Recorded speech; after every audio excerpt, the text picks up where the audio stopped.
Gold, trusted gold buyers. మీరు తాకట్టు పెట్టిన బంగారాన్ని విడిపించి ఈ రోజు ఉన్న మార్కెట్ ధరకు కొనబడను.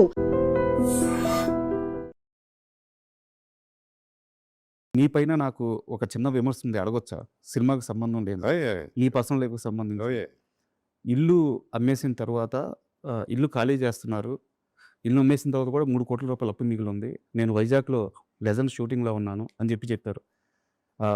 సార్ అది కరెక్టేనా? ఎందుకంటే జీవితంలో మిమ్మల్ని నమ్ముకొని ఒక పర్సన్ వచ్చారు. సో వారికి ఆ ఇల్లు ఖాళీ చేయడం అంటే, నా ఇంట్లో నేను చూశాను. అలా ఇల్లు ఖాళీ చేసి బయటకు వచ్చారు, ఎంత పెయిన్ ఉంటుందో పిల్లలకి, లేడీస్కి. మా నాన్నగారు అలా వెళ్తున్నప్పుడు ఆ క్షణంలో మీరు అక్కడ ఉండుంటే బాగుండేది కదా. 100% ఎమోషనల్ పాయింట్ ఆఫ్ వ్యూలో మీరు అన్నది కరెక్టే సార్. ప్రాక్టికల్ పాయింట్ ఆఫ్ వ్యూలో ఐ డోంట్ కేర్. ఇల్లు అమ్మేయటం, వీళ్ళ ఎమోషన్ ఆలోచిస్తే, పర్సనల్ ఎమోషన్ కనుక ఆలోచిస్తే I should have been there. Sir in fact వాళ్ళు ఉండకూడదు అక్కడ. Correct sir. బట్ నా సిచ్యువేషన్ అది. నేను లెజెండ్లో అక్కడ స్టక్ అయి ఉన్నా. షూటింగ్ నుంచి వచ్చేసి అంత అనిపించలే నాకు. అండ్ ఈ విషయంలో I have to thank my wife and children. Great person. Definitely వాళ్ళు ఇప్పటి వరకు అప్పుడు అడగల, ఇప్పుడు అడగల. మీరు లేకుండా నేను ఖాళీ చేశాను ఇల్లు అనే టాపికే రాలే ఇంతవరకు. సో వాళ్ళు లైట్ తీసుకున్నారు. డెఫినెట్గా లైట్ తీసుకోవాలా, ఇబ్బంది పడి ఉంటారు, డౌట్ లేదు. But that is the way of life. So ఏం చేస్తాం, అది అయిపోయింది, ఇక నా చేతిలో లేదు అది అని చెప్పి ఉన్న సినిమా కూడా దాన్ని ఇబ్బంది పెట్టి ఇక్కడికి వచ్చి what is the point in doing it? అట్లా ఫ్యామిలీ సపోర్ట్ నాకు విపరీతంగా ఉంది కాబట్టి I'm living the way I'm living. So అది అది ఎక్కడ మా ఫాదర్ దగ్గర నుంచి తీసుకున్న, మా బ్రదర్స్ నుంచి, మా సిస్టర్ లాస్ నుంచి, మా వైఫ్ అండ్ మా ఫ్యామిలీ గురించి ఎవరు నన్ను ఇబ్బంది పెట్టలే, ఎప్పుడు నన్ను అడగల. అంతపురం అప్పుడు ఫర్ ఎగ్జాంపుల్ నేను చేసేటప్పుడు డబ్బింగ్ చెప్తున్నాను, క్రూషియల్ డబ్బింగ్ అయిపోవాల్సిందే, సెన్సారు ఏదో ఉంటుంది కదా టెన్షన్. ఓ పక్క మా చిన్నమ్మాయికి ఎమర్జెన్సీలో ఉంది. అంత టైంలో కూడా ఆవిడే చూసుకుంది, వైఫే చూసుకుంది. సార్ నేను ఎవ్రీ మినిట్ కాల్ చేస్తా ఉన్నా, వంశీ కూడా పాపం ఎవ్రీ మినిట్ కాల్ చేస్తూ ఉన్నాడు. వంశీ అక్కడే ఉన్నాడు నాతో, బట్ తను ఫోన్ చేసేది వేరే అస్ట్రాలజర్, ఏంటి పరిస్థితి, పాప పరిస్థితి ఏంటని. సో ఇంత టెన్షన్లో కూడా చేసాం. బట్ ఈ రెస్పాన్సిబిలిటీ వాళ్ళు తీసుకున్నారు. సార్ ఇది వాళ్ళకి నిజంగా నమస్కారం పెట్టాలి, నాకు కాదు ఇక్కడ. So I don't take credit. Sir నేను ఈ క్వశ్చన్ అడగడానికి కారణం కూడా, వారి గురించి మీరు ఎక్కడా చెప్పరు, ప్రస్తావించరు. బట్ వారు పడిన పెయిన్ కూడా చెప్పుకోగలను. It's very nice one you ask, because humanity మీద వెళ్ళారు మీరు. Sir and wife and children గురించి ఆలోచించి మాట్లాడారు, చాలా మంచి విషయం.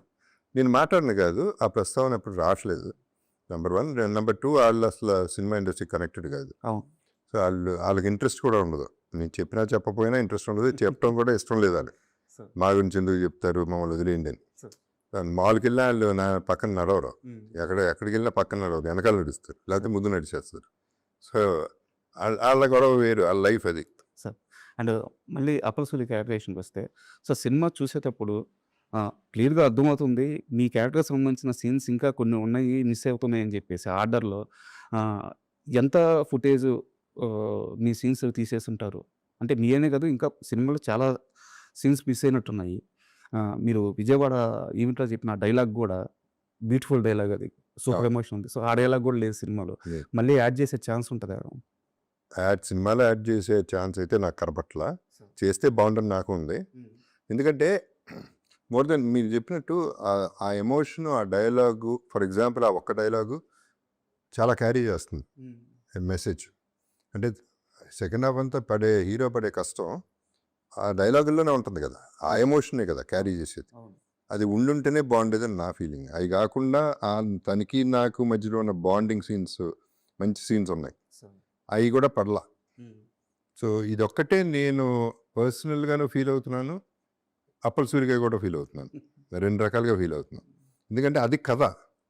అదే బుచ్చితో డిస్కషన్ మనం ఇందాక ఇంటర్వ్యూ చేస్తే, అది లెంగ్త్ ఎక్కువైపోయింది సార్ అంటే చెప్పా, తప్పే అది.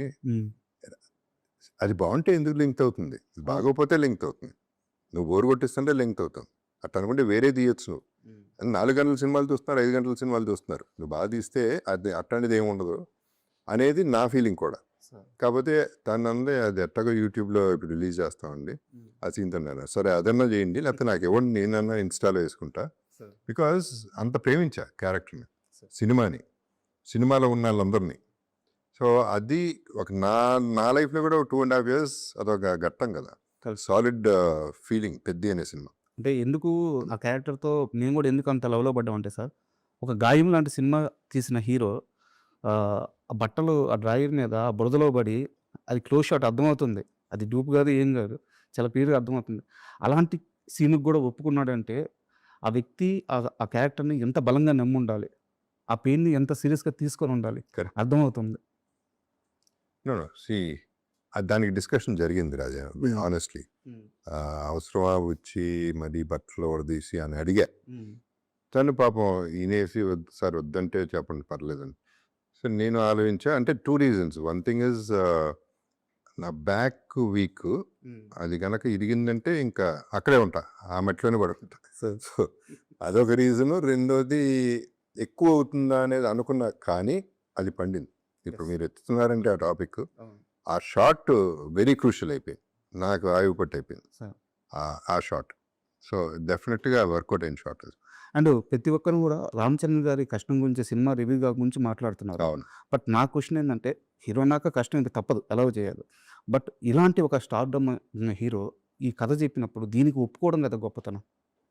సో మన స్టార్ హీరోలు ఇలాంటి కథ చెప్పే సినిమాల్లో అది గ్యారంటీగా ఒప్పుకుంటా 100%. ఎందుకంటే అది మనసు ఒప్పదు.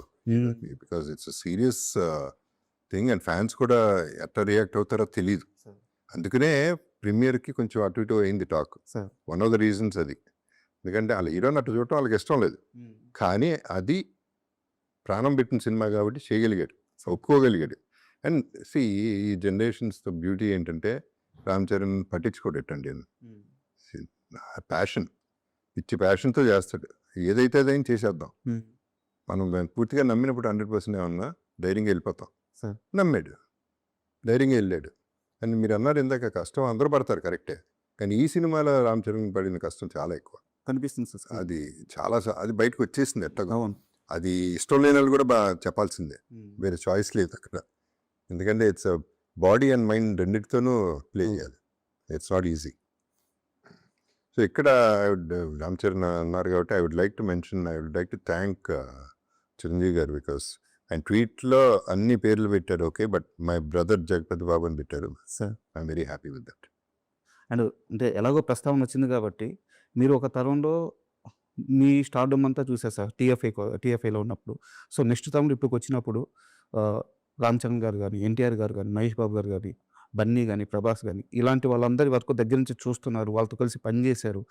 సో టీఎఫ్ఐకి వీళ్ళు నెక్స్ట్ జనరేషన్ టీఎఫ్ఐని ఎక్కడ తీసుకెళ్తారు అంటే, వీళ్ళ క్రేజ్ ఏ రేంజ్కి వెళ్ళద్ది. ఒక చిరంజీవి గారు, ఒక బాలకృష్ణ గారు ఆ స్టార్డమ్ని ఇప్పుడు వీళ్ళు ప్యాన్ లెవెల్కి వెళ్ళిపోయారు. వీళ్ళ కష్టం చూస్తున్నప్పుడు కానీ మన హీరోల గురించి ఏం చెప్తారు?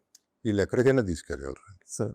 వీళ్ళందరూ మీరు చెప్పిన పేర్లన్నీ ఆ టాప్ ఇంకా ఉన్నారు.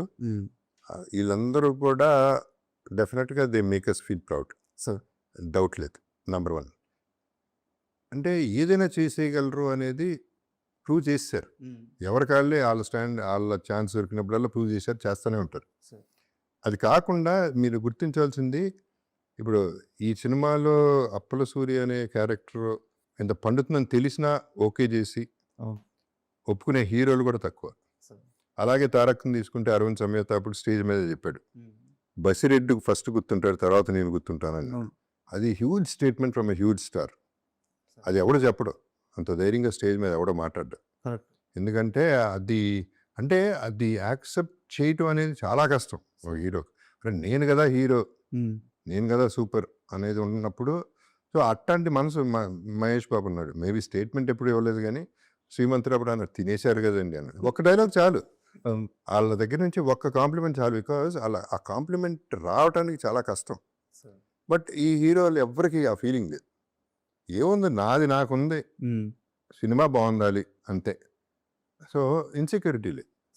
That's a good thing. Balayya Babu garu అట్లా లెజెండ్లో. సో అట్లా ప్రతి ఒక్కళ్ళు కాంప్లిమెంట్ ఇచ్చిన వాళ్ళే. బుచ్చి గారి దగ్గర నుంచి ఒక 2 క్వశ్చన్స్ వారి గురించి. అంటే మీ జర్నీ చూస్తుంటే పక్క మనిషితో మనం బాగుంటే పక్క మనిషే సమాజం, ఆ మంచి మనకు తిరిగి వస్తుందని చెప్పడానికి ఇప్పుడు ఎప్పుడో హనుమాన్ జంక్షన్ చేసేటప్పుడు సుకుమార్ అనే ఒక చిన్న అసిస్టెంట్ డైరెక్టర్తో మీరు చాలా మంచిగా ఉన్నారు.